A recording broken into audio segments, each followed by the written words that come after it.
igreja persistente é uma igreja gloriosa. Uma família persistente é uma família que vive promessas. Um homem persistente é um homem que não tem uma jornada inconstante.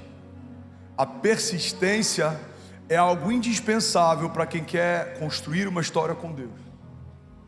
Os nossos desafios nem sempre são saber lidar com os topos, mas muitas vezes, Malaquias, o nosso desafio é saber lidar com os vales. Os nossos desafios nem sempre são lidar com o dia bom, mas normalmente a gente tem muitos desafios quando precisa se posicionar no dia mau. Mas eu quero profetizar algo sobre você antes da gente entrar nessa palavra. Você vai dar conta. Você já venceu desafios maiores, você já enfrentou gigantes maiores. E se você está de pé é porque nenhum deles parou você. Eu profetizo em nome de Jesus, você e a sua casa permanecerão aonde o Senhor colocou você. Você recebe isso, diga amém. Fala para alguém perto de você, você vai dar conta. Vamos, fala para alguém, coragem, alguém, dá um sorriso para quem está do seu lado, fala, irmão, você vai dar conta. Eu creio nisso, eu profetizo, o ambiente que testemunhou os seus fracassos vai testemunhar os seus milagres. Você crê nisso? Primeira coisa que eu quero falar sobre persistência é que conceitualmente existe uma diferença gritante entre o que é insistir e o que é persistir. Por mais que às vezes a gente confunda os temas, persistência não tem nada a ver com insistência. Insistência significa forçar uma porta que Deus nunca abriu. Persistência significa permanecer até que Deus cumpra o que Ele prometeu. Insistência significa a gente insistir em um projeto pessoal. Tem muita gente que faliu empresas, que liquidou patrimônios, que perdeu casamentos, que abriu mão de amizades, que desfez alianças. Por quê? Porque está insistindo em algo que Deus nunca te pediu para fazer. A persistência não. A persistência, ela vai te cobrar muitas coisas, mas o preço da persistência nunca vai ser a tua família, a tua pureza, o teu ministério, porque um homem persistente é alguém que está debaixo de uma palavra. E quem caminha debaixo de uma palavra, guarda isso aqui em nome de Jesus, irmão, tem que entender que nenhum sucesso ministerial ou profissional justifica um fracasso familiar. Vou falar isso de novo, alguém vai pegar isso daqui. Nenhum sucesso ministerial justifica um fracasso familiar. Nenhum sucesso profissional justifica um fracasso familiar. Quando a gente não discerne o que estamos persistindo e em que estamos insistindo, a gente pode estar sacrificando a nossa família em prol de algo que a gente acredita que é bom. Mas nem tudo que é bom é para você. Nem tudo que faz sentido é de Deus para você. Muitas vezes a gente está insistindo em algo que faz sentido. Igreja, olha para mim, a igreja de Jesus não se move por aquilo que faz sentido. O sobrenatural nunca fez sentido. Andar sobre as águas não faz sentido. O morto de 4 dias de ressuscitar não faz sentido. A adoração de um povo em volta das muralhas, fazendo com que essa muralha caia, não faz sentido. Um homem construindo uma arca ao longo de décadas para sobreviver a um dilúvio, não faz sentido. Deus pegar alguém que fazia parte de uma família que confeccionava imagens de santos pagãos, de deuses pagãos, e pegar esse homem, tirar do meio da parentela e transformá-lo no herói da fé, no pai da fé, não faz sentido. Pegar alguém como José, que era cativo, e transformá-lo no governador do Egito, não faz sentido. Mas o sobrenatural de Deus se expressa em meio à impossibilidade. Muitas vezes a gente insiste em algo que faz sentido e não persiste em algo que não faz sentido. Mas tudo que Deus vai te chamar para viver sempre vai partir de uma premissa de impossibilidade. O que é natural você faz sozinho, Riley. O que é sobrenatural você só faz com Deus. O que é difícil você faz sozinho. O que é impossível só Deus faz com você. Alguém comigo aqui, diga amém. Insistência é quando forçamos portas. Persistência é quando caminhamos debaixo de uma palavra. André, como discernir? É simples. Você tem uma palavra para fazer o que faz? Você recebeu de Deus uma promessa para fazer o que faz? Sabe, uma das coisas mais perigosas numa pregação, que ativa a gente em relação a ser ousado, a se mover, a ser corajoso, é a gente tentar fazer isso sem antes ter uma direção. Eu já falei sobre isso aqui, não tem nada mais perigoso do que um tolo motivado. Mais importante do que a gente correr é saber para onde está indo. Mais importante do que a gente persistir é saber em quem estamos persistindo. Precisamos de uma palavra para fazermos tudo o que estamos fazendo. E é sobre isso que eu quero falar nessa noite. Alguém está comigo aqui de verdade? Diga amém. Persistência fala a respeito de permanecer independente do que se levante. Eu quero falar sobre 3 pilares fundamentais para quem quer persistir aqui.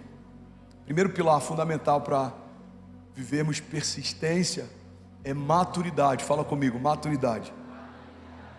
Por que a maturidade é indispensável para quem quer se tornar persistente? Porque meninos não conseguem persistir. Meninos não conseguem permanecer. Meninos não conseguem perseverar. Eu tenho 3 crianças em casa. Uma tem 10, um tem 3 e uma tem 1. A Chloe ainda não chegou nessa fase, a Ceci já está saindo dessa fase, o Benício está no meio dessa fase. Você pede algo, daqui a pouco ele não quer fazer, e aí a gente tem que ficar insistindo, forçando, ele não quer fazer. Por quê? Porque meninos não conseguem permanecer, meninos não conseguem perseverar, meninos não conseguem caminhar debaixo de resiliência.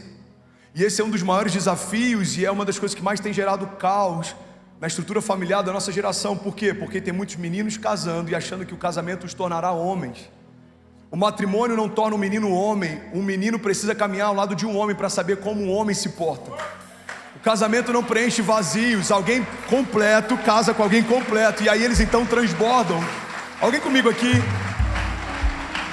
Tem muita gente que está se frustrando com o relacionamento porque tem um vazio, casa com alguém que carrega um vazio e acredita que o casamento vai suprir esse vazio. Tem muita gente apaixonada que ama o outro e se divorciou. Por quê? Porque não conseguiu suprir sua expectativa, mas o outro não vai conseguir suprir algo que só Deus pode suprir. Um homem completo, quando casa com uma mulher completa, existe agora um canal de transbordo. Você está cheio, casou com alguém cheio, vocês vão transbordar, mas não dá para esperar que um indivíduo supra de alguém algo que só o próprio Deus pode suprir. Alguém comigo aqui, diga amém. Então qual que é o desafio de uma geração que tem tantos focos de maturidade? Sociólogos chamam parte da nossa geração de geração Peter Pan. Vivemos na terra do nunca, temos dificuldade em crescer. Com 15 anos eu fui emancipado, com 17 eu saí de casa, nunca mais voltei, com 19 para 20 casei. Mas tem pessoas hoje que com 30 ainda estão tentando entender o que vão fazer da vida. Esses dias uma mulher precisou entrar com um processo, se eu não me engano na Itália, para poder remover o filho de dentro de casa. Ele tem 40 anos e não queria sair. Eu espero que eu não tenha dado ideia para ninguém aqui. Deve ter pai falando assim: amor, você conhece um advogado bom? Essa semana Giuseppe vai sair de casa. A gente precisa, irmão, precisa estar debaixo de uma palavra de Deus para nos tornarmos maduros e resilientes. Senão a gente vai viver inconstante. Meninos não conseguem persistir, meninos não conseguem permanecer, meninos não conseguem perseverar. A perseverança é uma arte que a gente adquire ao longo das batalhas, porque Deus sempre seleciona homens marcados para marcar a história. Ele pega Gideão está no meio do lagar, ele pega vários heróis da fé. José, quando é levantado como governador, está liderando dentro do cativeiro. Ele pega João Batista, a voz que clama no deserto. Ele se alimentava de mel silvestre, de gafanhotos, estava no meio do deserto, clamando, estabelecendo um caminho para o Messias. Jesus chama homens ocupados com ofícios. Por quê? Porque Deus sempre vai pegar pessoas que não estão prontas e são improváveis, mas precisam ser comprometidas com algo. Eu não estou pronto para estar onde eu estou, eu não estava pronto para assumir o que o Senhor me fez assumir, mas eu sempre fui comprometido com tudo que Ele me confiou. Quando eu liderava uma célula, um GC, com 15 jovens na garagem da minha casa, aquilo ali tinha de mim, de Kezinha, o mesmo afinco que tem uma igreja com 15 mil pessoas. E esse é um princípio: aquele que é fiel no pouco, sobre o muito será colocado.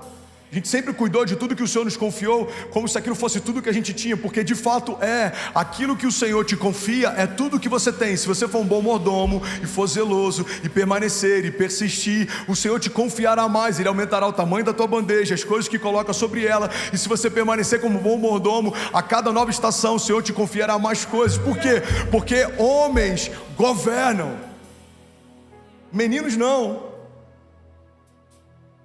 Meninos fazem o que querem fazer, homens fazem o que têm que fazer. Meninos fazem o que querem fazer, homens fazem o que têm que fazer. A gente viu agora nessa questão entre Palestina e Israel, cidadãos retornando para Israel para poder lutar e defender o seu país. Eu não vou nem entrar nesse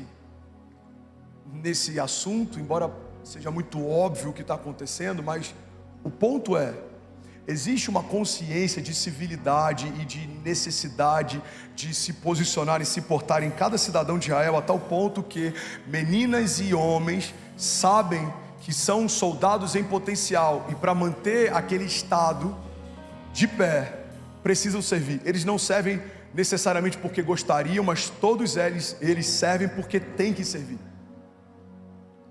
A gente está vendo uma geração que abre mão de chamado, abre mão de ministério, abre mão de qualquer coisa. Por quê? Porque não quer enfrentar o processo. Eu já falei isso aqui, vai ser canal de vida para alguém. Alguém está recebendo algo de Deus aqui nessa noite? Diga amém. Quando você aceita gerar algo, você vai ter que enfrentar obrigatoriamente algum tipo de dor. Ou você vai enfrentar as dores de parto, ou você vai enfrentar as dores do aborto. Tem gente abortando sonhos de Deus, promessas de Deus, abortando casamento, matrimônio, família, promessas. Por quê? Porque o processo dói. Irmão, abortar dói também. A diferença é que as dores de parto passam e você tem uma vida para sempre. As dores do aborto passam, mas você tem culpa para sempre. Eu falei sobre isso semana passada. Uma atriz global que falou algo que me impactou. Eu vi esses dias um Reels dela. Ela falou: há 35 anos atrás eu abortei o meu filho. Hoje o filho que eu matei teria 35 anos de idade. Precisamos ter esse mesmo nível de consciência para as promessas de Deus. Se Deus fez uma promessa e você não está gerando, obrigatoriamente você está sufocando ela. Deus te prometeu algo, Deus te confiou algo, Deus fez promessas para você que elas antecedem a tua existência. Então precisamos permanecer, precisamos persistir para que se cumpra a promessa que o Senhor nos fez. Você não vai ficar inconstante na tua jornada, você não vai ficar batendo cabeça, você não vai ficar andando em círculo. Eu profetizo em nome de Jesus, você vai viver o que Deus te chamou para viver. Você pode declarar isso com autoridade. Diga: eu sou quem Deus diz que eu sou. Diga: eu tenho o que Deus diz que eu tenho, e eu vou viver cada palavra que o Senhor disse que eu viveria. Alguém pode celebrar Jesus aqui nessa noite? Aleluia! Tudo bom? Você acabou de assistir uma mensagem aqui do nosso canal. Eu tenho certeza que ela te edificou e que ela vai gerar algo novo em você. E a gente separou mais 2 vídeos. Eu quero deixar essas indicações aqui para você continuar queimando com Jesus. E eu quero muito te fazer um pedido também. Se essa mensagem te edificou, comenta aqui embaixo, segue o canal, me ajuda a compartilhar para que mais pessoas sejam tocadas também. Deus te abençoe.